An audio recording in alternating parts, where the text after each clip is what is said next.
বেগুনের জায়গায় স্বাগতম আর চ্যানেলের পক্ষতন বেগুনের জানাই স্বাগতম গরমের লাই একেবারে কলিজা ঠান্ডা করানোর লাই একটা শরবত বানাই রেসিপি করে লই আসি ঠিক আছে তো কাঁচা ফাঁকা আমের শরবত কাঁচা আম ফাঁকা আম মিষ্টি আর টক আম দিয়ে বানাম যে আজকে শরবত তো এলাই গাছের ফাঁকা আম এগুলো হলো গাছের আধা ফাঁকা আম এগুলো হবো চুয়া আর এগুলো তো মিডা আমার চুয়া আম দিয়ে আজকে শরবত বানাম শরবত কান এত হওয়াত কি করতাম মানে স্বাদ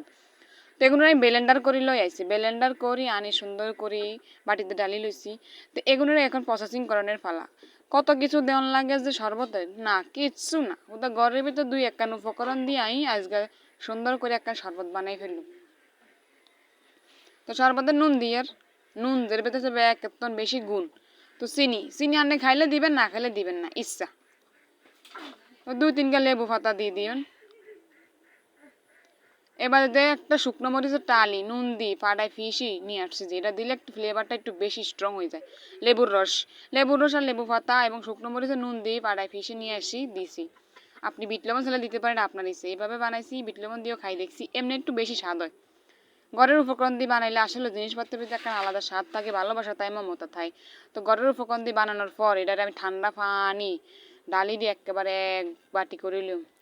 এবার চামিচ দিয়ে সুন্দর করে নেড়ে মিশাই লইম শরবত আন্নের ঘনও ভাল লাগে না আবার এলে পাতলাও ভাল লাগে না মিডিয়াম পাতলাও না ঘনও না শরবত মানে শরবত মতন এই ডাললেই বুঝবেন কেমন দেয় তো গ্লাসে ডালি লইম এবার কদ্দুরা বরফ কুচি দিই সুন্দর করে ঠান্ডা ঠান্ডা খাইলে যে কি স্বাদ